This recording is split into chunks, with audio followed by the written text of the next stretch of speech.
কুমিল্লা জেলার আইন শৃঙ্খলা রক্ষা ও মানুষের নিরাপত্তা বিধানে সবসময় আপনারা আমাদের পাশে থাকেন।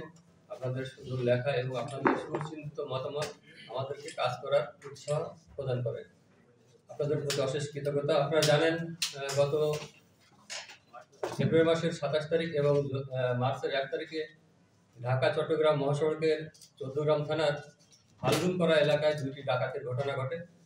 এই ঘটনার সাথে সংশ্লিষ্ট আমরা 4 জন ডাকাতকে আমরা গ্রেপ্তার করেছি গোপনীয় তথ্য ও সিসি ক্যামেরার ফুটেজ বিশ্লেষণের মাধ্যমে।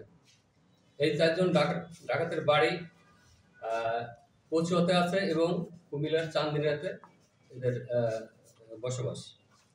আমরা তাদের জিজ্ঞাসাবাদে জানতে পেরেছি ঢাকার বিমানবন্দর থেকে ঢাকা চট্টগ্রাম মহাসড়কের বিভিন্ন এলাকায় তাদের সোর্স থাকে, তাদের লোক থাকে, যাদের মাধ্যমে বিভিন্ন টার্গেট সংগ্রহ করে এই মহাসড়কে উৎপেতে থাকা ডাকাতদের তথ্য সরবরাহ করে।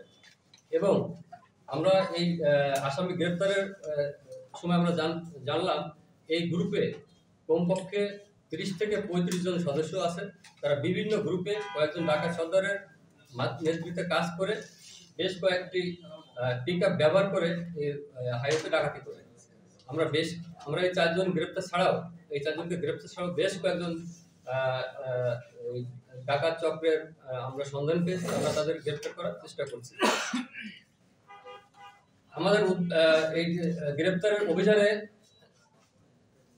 আমরা ডাকাতির কাজে ব্যবহার হয়েছে এরকম একটি পিকআপ এবং বেশ কিছু দেশীয় অস্ত্র যেমন ইরিস, রামদা, শাবল, লোহার রড এবং বড় চাকু আমরা উদ্ধার করেছি। তাছাড়া ডাকাতির সময় এই প্রবাসী লুণ্ঠন করা মালামালের ভিতর একটি বিদেশি কম্বল,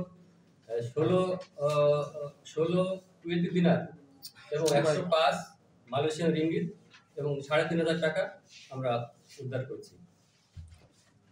আপনারা ইতিমধ্যে গতকাল আমি বলেছি এই ঢাকা চট্টগ্রাম মহাসড়কে আমাদের এলাকার উপর দিয়ে যেসব গুরুত্বপূর্ণ প্রাইভেট কার, মাইক্রোবাস এবং কোনো প্রবাসী কিংবা অন্য কোনো লোক যারা আমাদের নিরাপত্তার সহযোগিতা চায়, আমরা তাদেরকে বিশেষ করে মেঘনাতে বেশ কিছু গাড়ি জমিয়ে সেই গাড়িগুলোকে স্কট করে হয়তো নোয়াখালীর দিকে কিংবা ফেনীর দিকে যারা যায় আমরা সেখানে তাদের পার করে দিচ্ছি। আমরা প্রাথমিকভাবে জানতে পেরেছি যে 3টা গ্রুপে বিভক্ত হয়ে এই কাজগুলো করে এবং তাদেরকে কোর্টে প্রেরণ করার পরে রিমান্ডে আনবো এবং রিমান্ডে এনে আরও কিছু আমাদের তাদের কাছ থেকে তথ্য পাবো বলে আমরা আশা করছি। এবং আমরা প্রাথমিকভাবে আমরা সিডিএমে সার্চ করে দেখেছি এদের নামে 4 থেকে 5টি করে ডাকাতির মামলা আছে। আমরা যাদেরকে গ্রেপ্তার করেছি 4 জনকে।